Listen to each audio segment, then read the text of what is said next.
So yes, so they so the dwarves are clearly intoxicated. The children are not. But the Thank goodness. the adults are. Um, it you do see you do see four drinking vessels on the table. Um, so it is obvious that both Seamus and Elspeth have probably had to drink some, um, but they both appear they both appear to be weathering it pretty well. Um, there is a slight red to the tips of their ears, um, but but aside from that, they appear to be sipping, whereas the dwarves are, you know, are drinking. Luckily, there's plenty to go around, and Elspeth turns and says, "Emily, would you like some?" She goes to the cupboard and pulls and pulls another goblet down. I sure. The I'll try. the red bearded dwarf says, "Splendid, splendid! Of course, now our number is five." And the black one seems to smile a little bit. Says, "Yes, our number is now complete. Hmm. Now we have a proper circle to drink with." I'm not saying I'm fully drinking. I'll try it.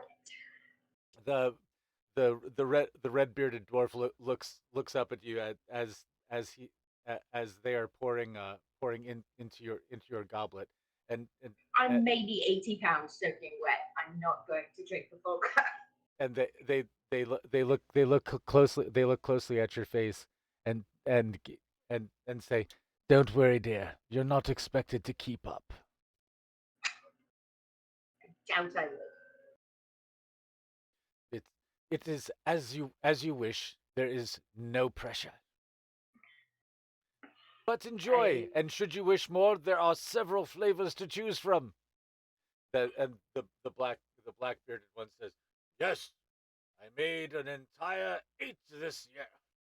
And Vishamus says, "So ambitious. Your artistry does you credit, my friend." So if I were to take a sip of any one of these, which one would you recommend? I say to the dwarf, Which dwarf? The red bearded one or the one who said he made them all. the black Or bearded one? He says, "All of them, of course." And the red bearded one has luckily finished pouring, smacks the bottle down. Ah! The black bearded one. Ah! And Vaishema says, "Ah!" okay, just anyone. I guess I just pick the one that's closest to me. So they say, "Yes, the pomegranate is delicious," and and you taste it, and it is full blooded, and the and full bodied, uh, and and it's it has a pleasant combination of tartness and but also but also that little bit of a I have bite, props. that pomegranate has. Sorry, the ghost turned on my light. No, turn it off. Turn it off. There we go. That's actually quite nice. Yeah, And I, and it leaves a pleasant warm feeling in your in both your mouth and your throat, and you can feel the warmth spreading after you swallow. I just take one more sip and I'll be done. The second sip is almost more delicious than the first, because the first one you were hit by, this is something strange, but now it's like, okay, I've got a bit of an idea of what to expect, and and you start noticing subtle flavors that are in the undertone, as well as well as a little bit of a pleasant lightheaded feeling Definitely can't be drinking more than that. that sets in after Especially if you two keep up. Not going to Elspeth and Michelle. Especially if you two keep up. Somebody's going to put these children to bed. El, Elspeth is returning to the table with a tray of cheese and crackers and and and uh, and she says, "Oh, no one would expect to be able to keep up with with a master brewer and and and and his bard consort." I should sit down. Says the red bearded one says yes, yes, sit down, tell us a tale, tell us something that we haven't heard before. And Vi Seamus is taking a drink and goes and looks at and appears to be looking at you a little panically. Something you haven't heard before. I'm sure you've heard so many stories. I found that even terribly interesting. Oh, but I'm a storyteller, dear, and I'm always looking for new stories. Tell me, do you have you heard or seen or done anything interesting lately? Not terribly. Just, and I kind of look at the Seamus, just doing some preliminary studying, hoping to attend the university in the fall, and training with rapier. Nothing terribly interesting about me. Oh, the rapier. Yes, you must be training with Elspeth. Yes, Yes. such a master of the art form. And Elspeth says, "Oh, I Oh, don't forgot. be modest. You truly are. I totally forgot what I named them. What did I say their names were? The opposite of me. What I had a name for Emily's fake mother. what did I say the dwarves' names were? No fucking idea. Me either. I made them up. Um, there's this Insert audio clip of previous. there's the stonecutter family. Um, uh, uh, uh, we'll call them Milos and uh,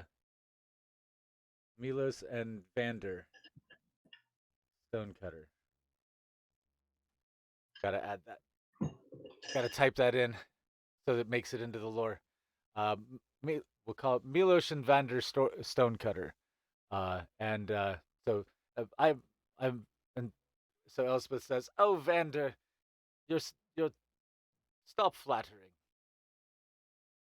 And It's not flattering if it's fact. and Vander picks up a slice of cheese and says, "Ah, yes, so delicious. Nothing like it in our halls." And the black bearded dwarf says, "Yes, yes, this is what we come to trade for. Your mother's excellent make." Mm. Yes, my aunt's cousin, whatever we are.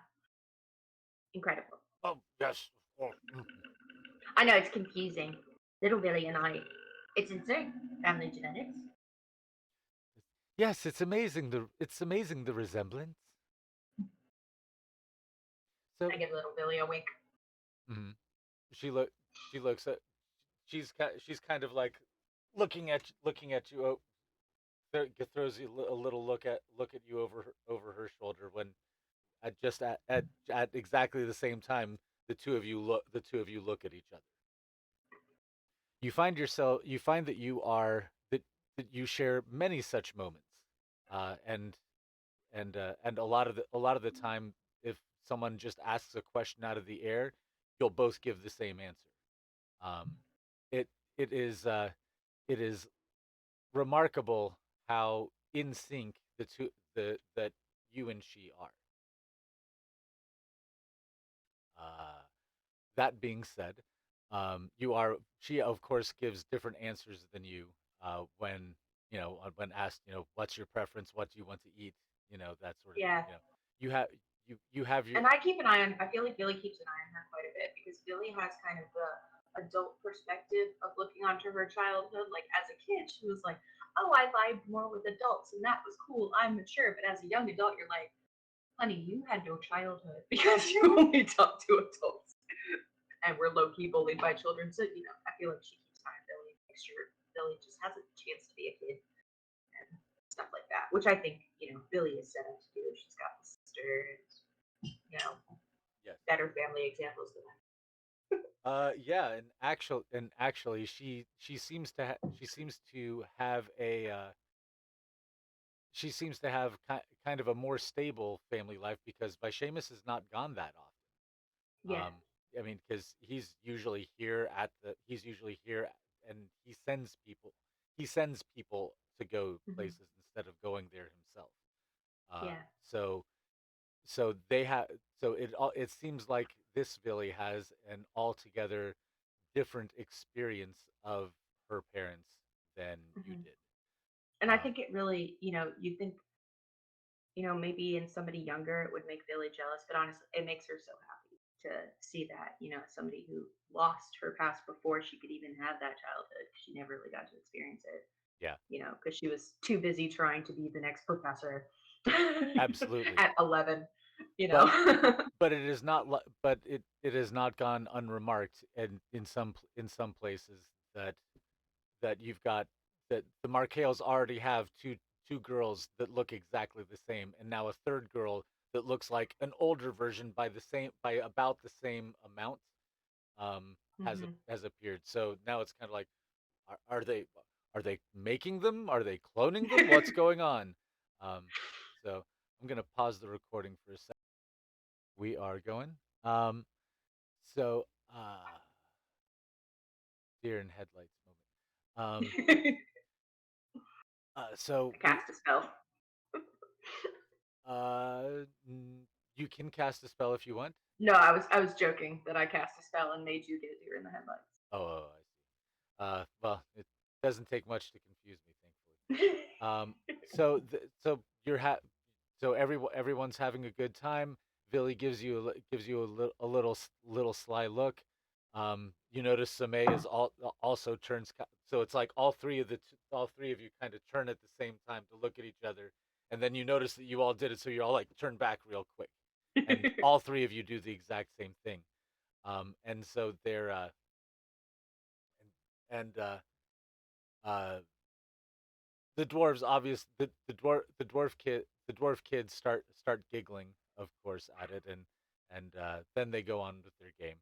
And then then I'll a just message them something silly. I don't know, some sort of inside joke. Like, yeah.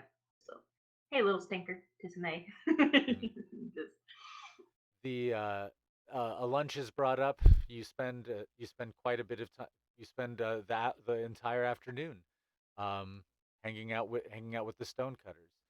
You learn that they are you learn that they are in town uh, on a, that they are they're doing an annual it's an annual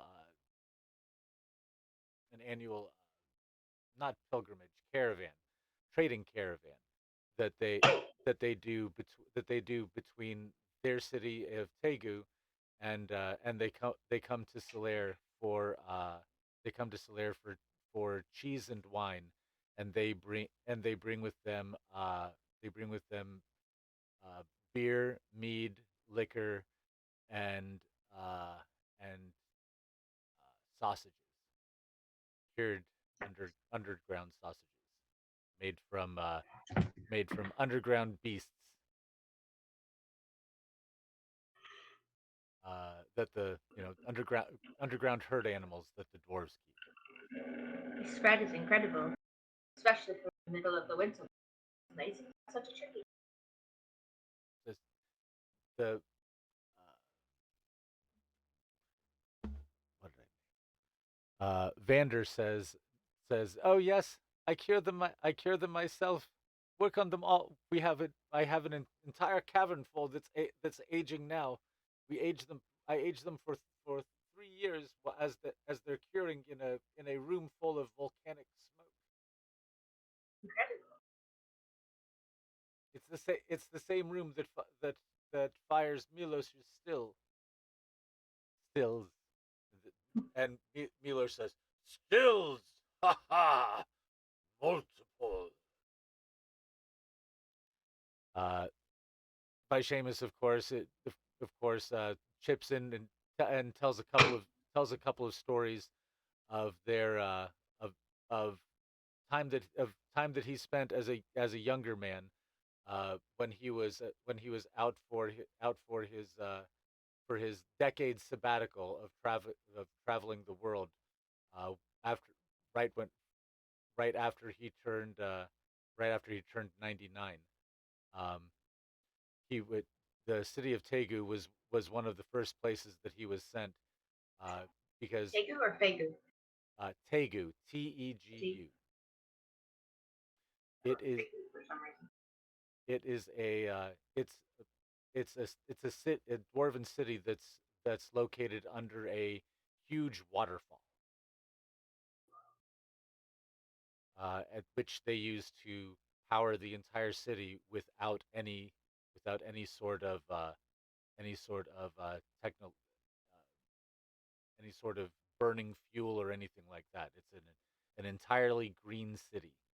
They get all the energy they need from a combination of the Great Waterfall, which runs which is basically the top of their city, uh, to about half mile underground, where they hit volcanic vents, and so they get geothermal as well. Yeah, and it's apparently they tell he Seamus tells you all about it and how it has multiple chambers and giant rooms where phosphorescent fungi light it up bright enough to grow a unique variety of grapes, which makes the best midnight some of the best it's called midnight wine. Um, then And then even farther below that, great, great, great forests of fungi and and an entire civilization of of of fungus people, of the great mycorrhizoid that lives down there. I think there's a moment where I'm hanging on to Seamus's every word so much, and then I kind of snap out of it for a second, feeling like, you know, like for a minute, I kind of forget that he's not my dad. Mm. Um, but I kind of, I rolled for kind of like snapping out of it a little bit, and I think come out of it and still kind of manage to enjoy the story, even though this is obviously different. Uh, they they proceed into a story in which Milos and uh, and uh, Vishamus ended up going out for a hunt to uh, to to bring back a specific fungus creature for as a celebratory roast. Um, Seamus, you went on a hunt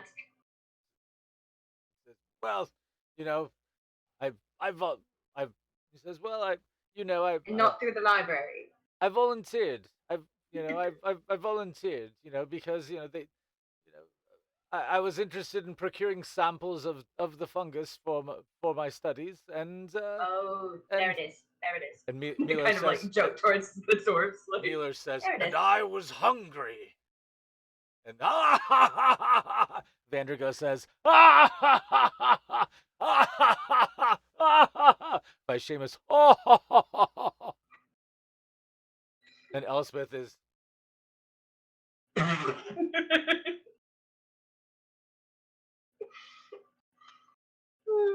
it's plain to see that she does not agree with the hunting of the fungus creatures. But then again, she has she Oh, has I a didn't different process that. experience of the Focus world. creatures.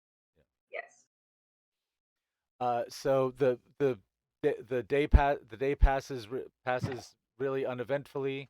For a little while, they ask you to take the children out to play in the snow, which you do for a little while, and I mercilessly snowball fight with those children. that's good because it results in it result you basically chase them around for more I or just less. tired them out.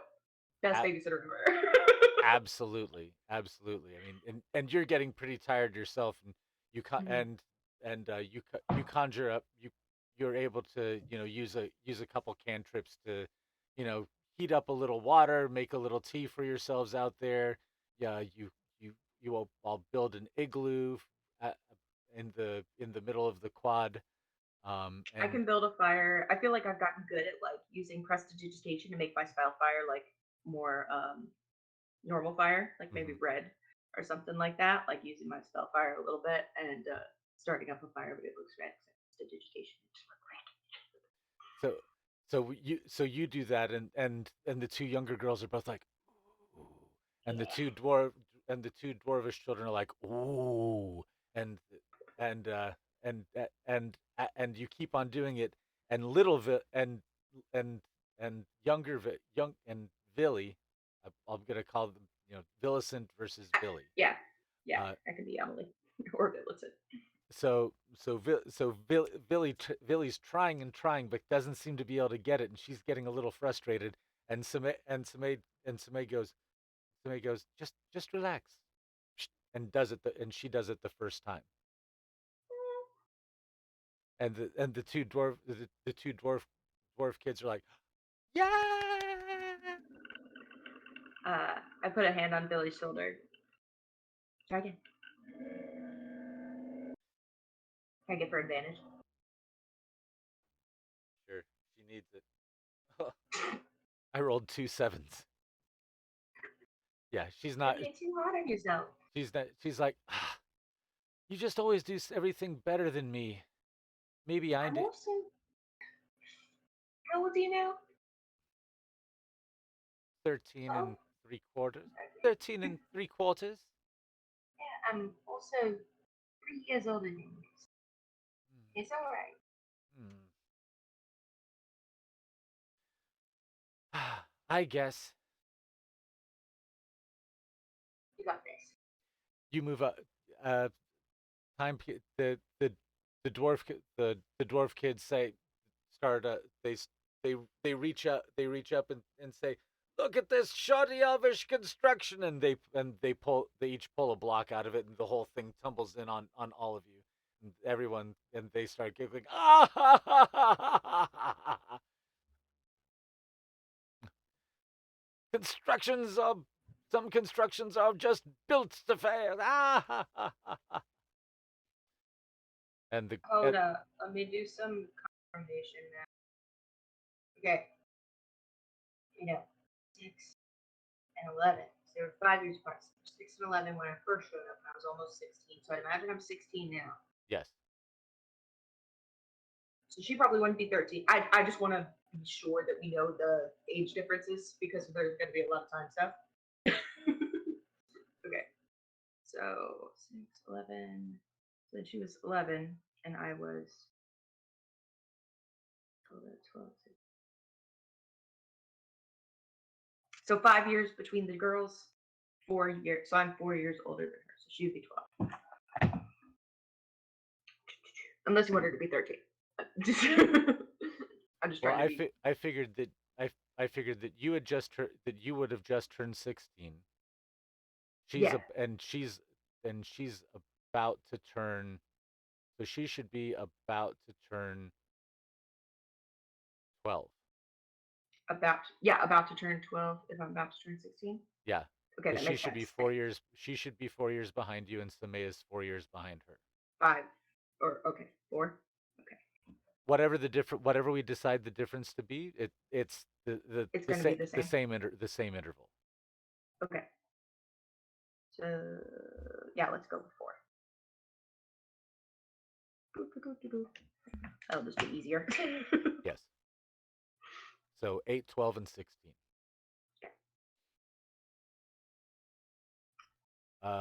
So you play outside. You play outside for a couple of hours, and then bring them back inside, sopping wet, tired, and hungry. And you have a pleasant dinner. Um, and shortly after dinner, both of the both of the dwarves are asleep in their chairs. And the dwarf kids go and bathe, and then come back and immediately go to the guest room, and go to sleep on extra beds that have been conjured. And who's still in the main living room? Anybody? Just sleeping dwarves. Elspeth, after getting the dwarves to bed, Milos mumbles something about, oh, it's only a eight only only a thousand-mile journey, and yeah, I could walk it again right now if I wanted to. And Elspeth says, yes, yes, dear, but there's a perfectly lovely elvish bed here for you, and what our architecture lacks to you, our comforts speak to you. And Milo says, oh yes, indeed, indeed. Thank you, Elspeth. You are you are the incredible hostess. And Elspeth says, yes, yes, dear. You are drunk, and go and lie down. Says, yes. I helped clear the table. The dwarves actually Okay. helped clear the table and did all the dishes, carefully with the plates, um, before Okay, then I'm kind of pacing around the main area trying to find a chore. actually the place the dwarves are excellent house guests. They cleaned everything Perfect. I before they sat. fidget. Actually, there are a couple of shot glasses, with with a dark bottle of liquor of some kind, um, that Vishamus is still sitting by the fire. Um, it is obvious from the half empty state of the bottle that they have had a contest of some kind, and Vishamus won. What? My indoor daddy? Yes. So, but Elspeth comes back through, comes walks back through and says, "I'm ready for bed. I'm going to go to sleep," and kisses by Seamus on the head, who and he in turn reaches up and gives and just tou- and just touches her cheek, and I do an awkward look away. Uh, she she sits up and says and pats his shoulder and says, "Don't stay up too long." And then she comes and kisses you on the top of the head, and says, "Good night, Villicent. Pleasant dreams." I like panicked, kind of look around, making sure the dwarves are asleep. Yep, Okay. just I three of know. you. I know. I think I'm still paranoid about it. Good night. She apparently seems to enjoy addressing you by your proper name. Yeah. She seems to be she seems to whereas you're trying to keep the I'm standoffishness. having a lovely dissociation. She is you can tell that she's trying her best to respect your wishes, but she's clearly taking pleasure in having a third daughter who's a little bit older, and is able to do the things that Villy is not yet. Like, she's taking great pleasure in showing you like anything and telling you anything that an older child is ready to hear. And I'd imagine every word because I know how much I took. Yeah, as a matter of fact, you notice that Vishamus is uh, is doing better than Elspeth about keeping distance and such. But it's obvious that it's obvious that he's having a hard time holding it back, not showing his displeasure at not being able to engage with you. But but you can but he is giving you your space regardless. He's not that that that's worded wrong. Um, he's not showing displeasure. He I feel like is I know the things enough to really understand exactly what. you're able to tell that he is unhappy about it, but Yeah. it's not like father is displeased. It's it's dad, you know, dad's sad he can't do this thing. Mm. Um, but he's sitting there with a half full tall tall goblet type shot glass that's elegantly carved flutes, spirals going up the flute, look that are so mathematically complex and precise in their fractal in their the bands of fractal carving. And Uh, you said he's sitting by like the fire. yes, and Okay. he's examining it in the firelight, and the entire just the way that the crystal is cut, it just appears to just have facets on top of facets and scattering the firelight everywhere in a particularly interesting and gorgeous way. I think I kind of sit, pretty close to him in front of the fire, and just I imagine my hands are still a little numb from destroying the children in a snowball fight, and just kind of warm my hands up a little bit. He says, "Perhaps perhaps a little. If you are cold, if you are cold, my child, perhaps a little sip of this will help warm you." And I he offers you the glass. I think one of us has to have our wits about. Very well. Yes, I'm attempting to pace myself because, well, technically the contest is not yet over. And what was the contest exactly? Well, he believed that elves are without adequate constitution to keep up with with a dwarf in a drinking contest. And Which so is I 1,000%. well, Milos fell asleep and I have not yet. So Just as competitive. it is not competition. It is a form of negotiation, my dear. You see, we have this competition every year to see which of us will gain advantage in the negotiations between each other, which of course always end up being equitable 50-50. But it is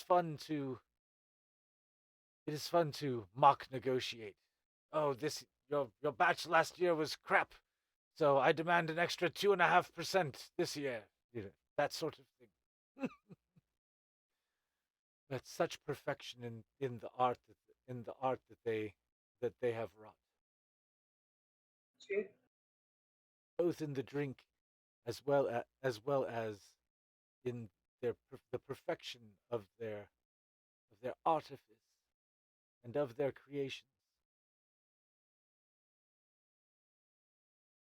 You know that it takes one of their artists that their artisans name each object that they create with a unique name.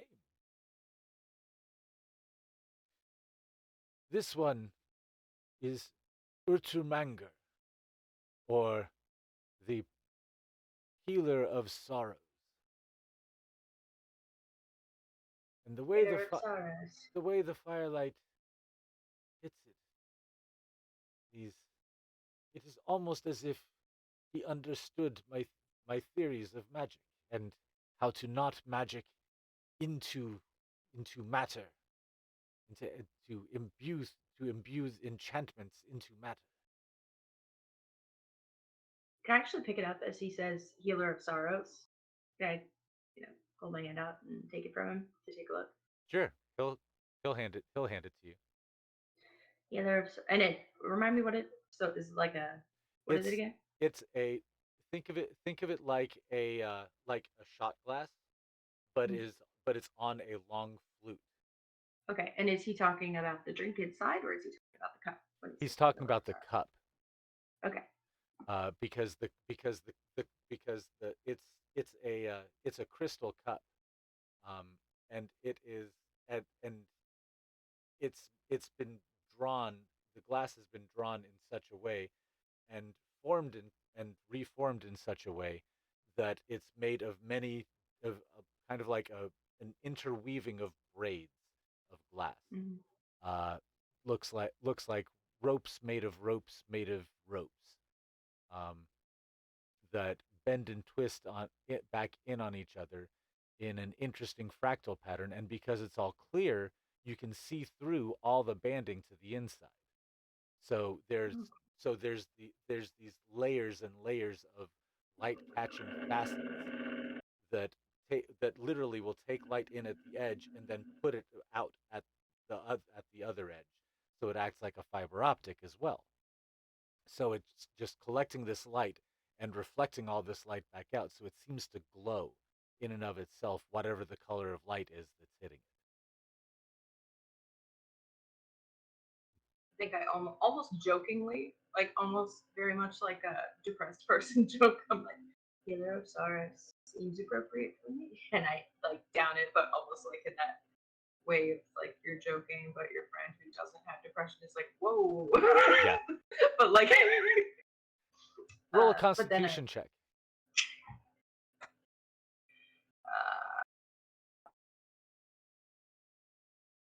uh, Uh oh. Oh no. No one else is here yet. Why don't you invite someone? I'm so lonely. 14. 14, huh? Yes, So, I uh, do. the first thing you notice about the taste is that it it tastes like uh it it tastes like sugar, but it tastes like sugar that is punching you in the face. Um, Kind of gag. and after you gag and you breathe in, it seems to activate fire down your down your throat and all the way down into your stomach, and you can just feel this heat just spreading down and up into your face, and you feel like your cheeks are and the tips of your ears and the tip of your nose are glowing.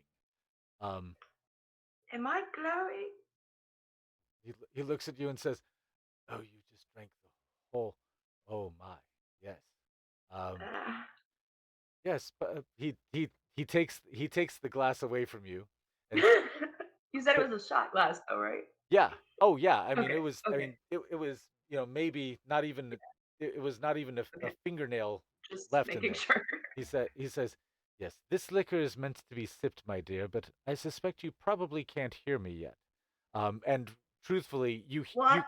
you can hear that he's speaking, but everything sounds like as it feels like the ocean is swirling around in your ears, or like people are talking, like someone's talking to you through a shell, or that you can hear the ocean in. And slowly, your senses return to normal, and you realize that you're leaking little tears out the side. And he looks at you and says, "Well, that just cured you of any interest in liquor, I imagine." Oh, never let me do that Yes. Well, that is also that was also probably 4 sips worth. So, um, so imagine taking that at 1/4 intensity. again. My ears are hot. Yes, yes, and they will be for some time. But so just take a seat, and he taps one of the other glasses sitting on the table, and it fills with water, and says Yes, I was going to say. it says yes, drink that. It will help with the burning sensation. uh, I take like a cracker or something out of my pack that I probably would have brought, just because I'm an adventurer, even though I'm not super adventurous anymore. Well, there's still Yeah, I the grab a remains of a carb. snack plate. I grab a carb. So yeah, you're able to grab you're able to grab pretty much anything you want off of it. Um, and and and so the feeling abates actually quickly, leaving behind kind of like a pleasant fuzziness and freedom of your tongue. Like instead of it, you don't feel like you need to guard what you say at all. Um, Vish- Vishamus, in the meantime, has sat back and has been observing you and says, "Fascinating how quickly you recover. That was part of the design. We had to make you so that you would recover quickly. Otherwise, the runes would never be able to bind to You mean Billy, not me. you." He sets the cup back down and says, "Well, you are more or less the same, aren't you? I mean, different iterations of the same person. You know, you roll the dice, sometimes you get a slightly different result. But Yeah, nature, nurture, all that, but I can't imagine so many factors were different. what you've had to survive. You poor dear. It is good that the other me made you resilient and self-resourceful. I can't imagine how you would have survived such a hellish experience. But I'm glad that of all the places that you could come, I'm most grateful that you chose to come here. I don't think, I honestly don't think he prepared me for what it was. I think I really wanted everything I did. I wish I could have done it because of him, but I ended up having to do it in spite of him because he was so full of all these secrets. Yeah. Some if it, if he does seem to be as much like me in that regard. However, sometimes it sounds like something that if I were forced into doing something for your well-being, I can see the conflict that that would have created in him. Perhaps we'll never know what that was. Perhaps it is something different about the design. The thing that these humans, uh, the bit of human that was there, Human, hu, hu, hu, hu, hu, hu, human, human. human that was there. Um, perhaps perhaps that made more difference than you know. Yes, he wasn't part of human, just helped. And me, I guess. So how did? I mean, I'd say we look like you and Elspeth's children. But of course How'd you do that part? well, you know, you get the genetic material from somewhere. It's the Oh, the form of the child is not important. It is it is the combination process, and of course, you know, getting the getting the getting the creation back into a viable mother. But yes, so Elspeth did carry Billy's name. oh, absolutely, she carried all three of you, of course. Well, Yeah. two of you, both of you.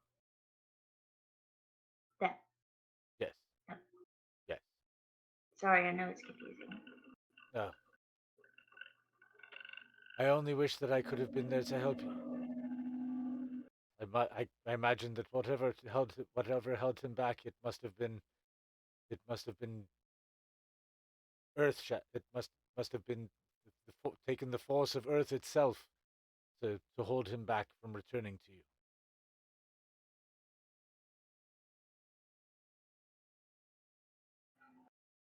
I mean, I'll never know. But, you, but you I don't doubt that I was loved. I definitely don't doubt. I mean, he made me doubt that I was loved.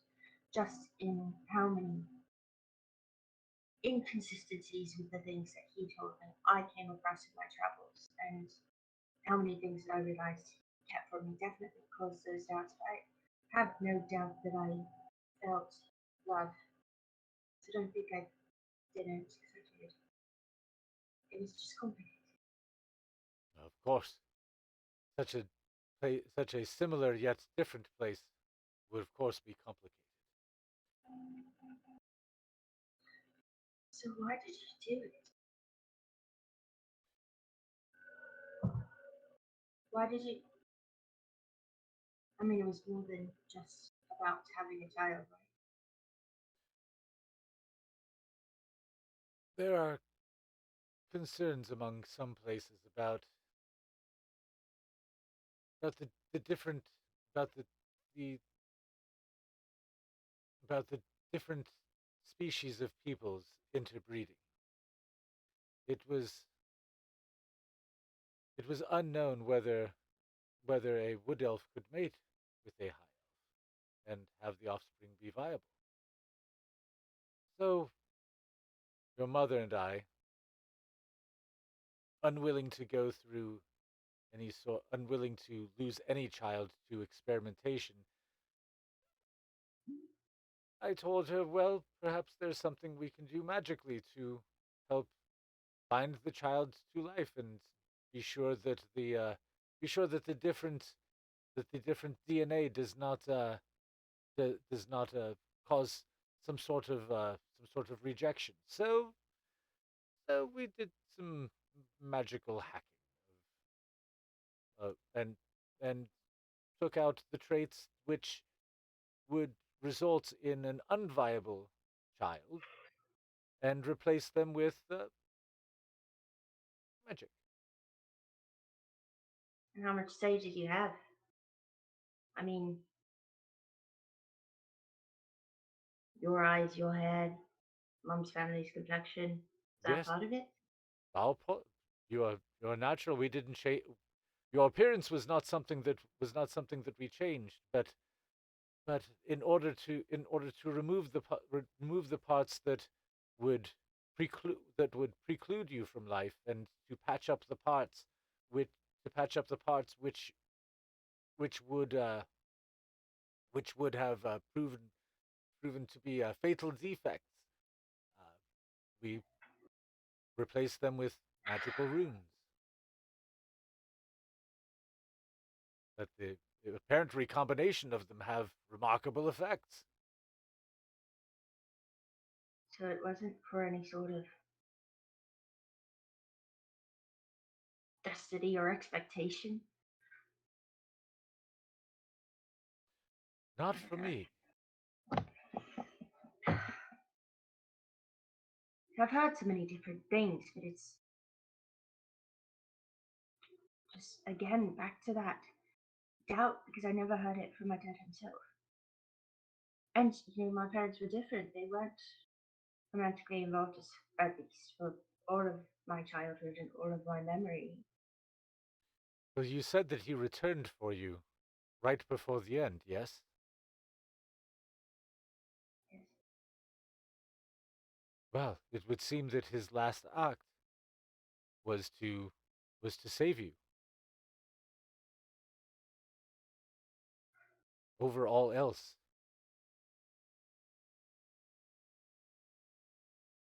Wouldn't have been my choice. but it was his.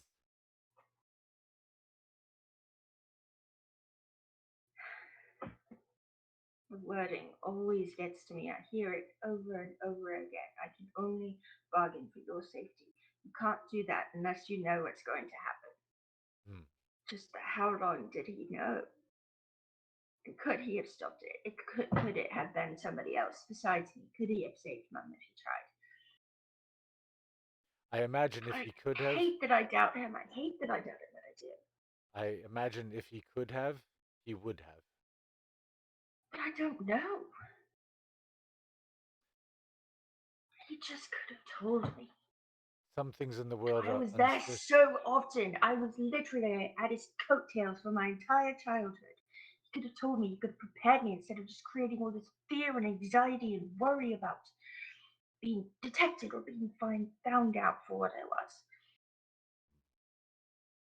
Well, perhaps the humans had w- had something against the sort of experimentation he was doing,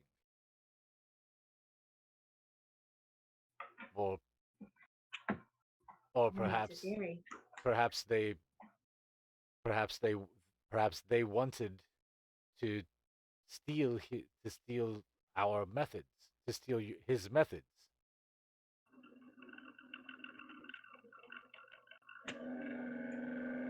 and perhaps he wouldn't tell them, but then they were threatening to do all these other horrible things that they did unless he told them. Perhaps And he was the victim as much as anyone else. But one of this is these all perhaps this is all is conjecture. exactly. Yes, it's all conjecture. But And you and I both know fact. but in the fullness of time and all of the different phase shifts of reality, all the different choices that have ever been made that lead to this and that, everything exists somewhere. What matters is the choice that I make, the choice that you make in the moment, in your own life. But this wondering about, did this happen? Could this happen? Well, yes, of course. It could have been anything. When there is uncertainty, everything exists in all states until it is determined. But in the observing of it, you destroy what you are observing. The uncertainty. When you pin that down, in that moment, you change reality from something wondrous to something finite and mundane.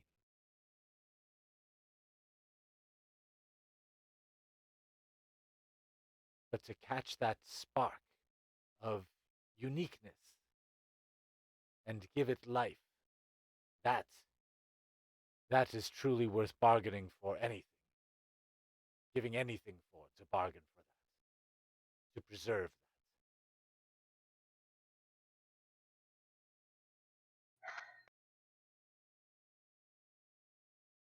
I don't know.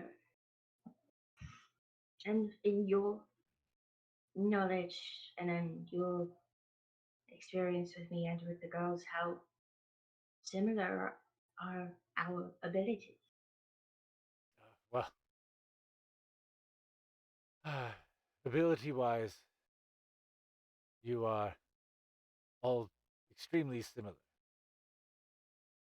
The it appears that some runes come and go as you get older and change. New runes appear, old ones disappear. If you are any indication. Yes. But as far as in terms of ability, that's seem you are all mirror images of each other. It is a wondrous and beautiful thing, and I am so proud Also, of the three of you. Sorry, good. I should go to bed. I am. Oh, well, apparently I had some help winning the contest, which I appreciate, Emily. Uncle Bashamus. Indeed. I I assume I assume you still you that your room is still made up. So, and I don't believe it has any dwarves in it at the moment. So, if should you choose to retire here rather than plod through the snow, you are most welcome. But I do not envy you the chorus of snores that will be coming from from the guest room next door to yours. Well, I got the silence spell. You notice that the wooziness and lightheadedness has abated. And Vishamus bids you good night and heads to his room. I'm going